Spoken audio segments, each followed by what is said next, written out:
संत शिरोमणी श्री नामदेव महाराज. निवेदिका मेघा चव्हाण.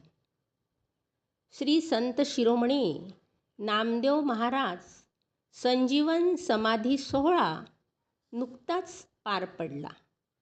त्या निमित्ताने मनोगत. नाचू कीर्तनाचे रंगी, ज्ञानदीप लावू जगी. देह जाओ अथवा राहो, पांडुरंगी दृढ भाव.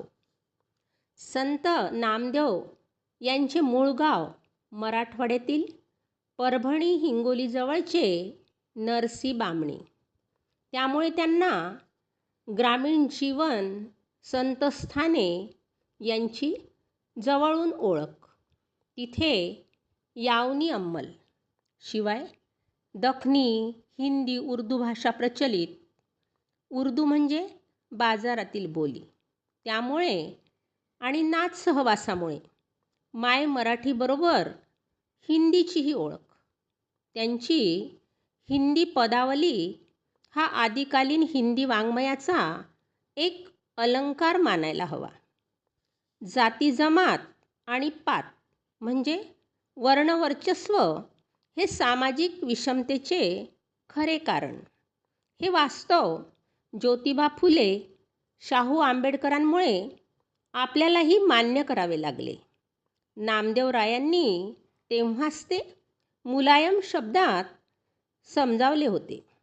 नामा म्हणे तैसा जातीचा मी शिंपी, उपमा जातीची देऊ नये. आज आपण काय पाहतो? ज्या संतांनी जातीपातींचा भाव ठेवू नये म्हटले, त्याच संतांच्या नावाने जातींचा अभिमान प्रगट केला जातो. जातवार विभागणी करून अभ्यासकही गर्वाने फुलतात. नामदेव म्हणतात, मला कुणाच्या जातीविषयी वा प्रतिष्ठेविषयी देणे घेणे नाही.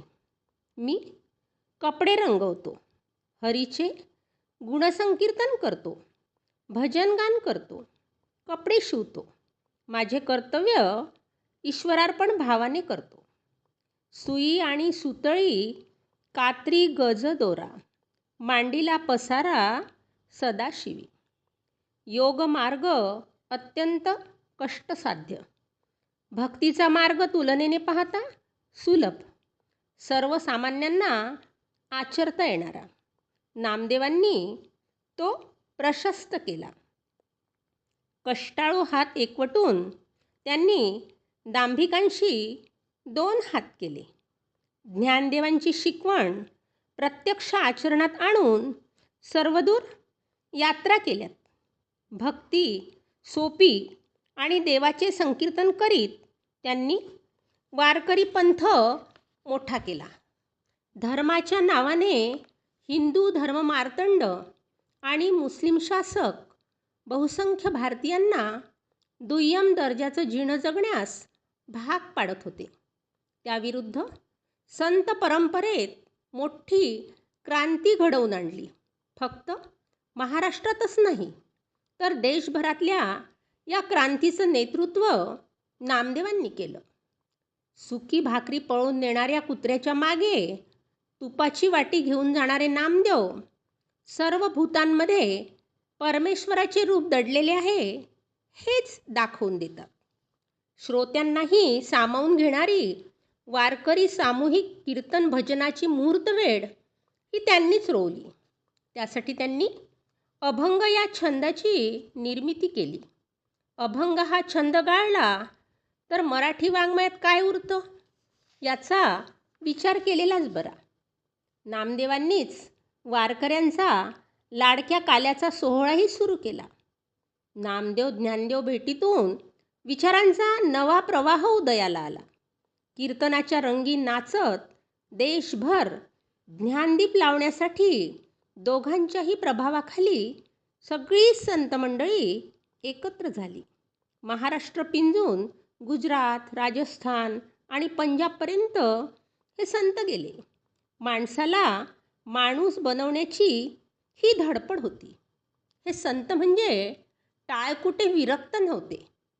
ज्ञानदेव माऊलींच्या समाधी सोहळ्याचा आखो देखा हाल. पुंडलिकांपासून जनाबाईपर्यंतच्या भक्ताचं चरित्र लिहून नामदेवांनी या क्रांतिकारक चळवळीचं मोठंच डॉक्युमेंटेशन करून ठेवले. ते महाराष्ट्रातले सगळ्यात महत्त्वाचे चरित्रकार मानायला हवेत.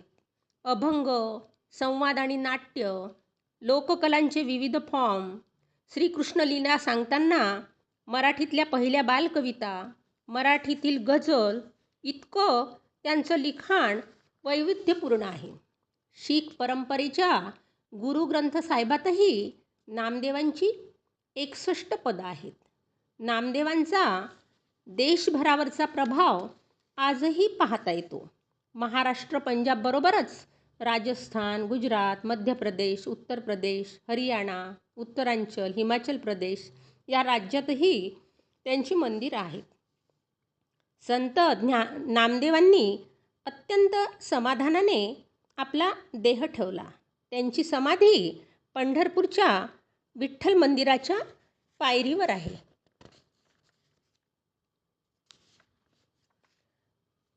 चरण न सोडी सर्वथा तुझी आण पंढरीनाथा. वदनी असे मंगल नाम हृदयी अखंडित प्रेम. नामा म्हणे केशव राजा केला नेम चालवी माझा. धन्यवाद.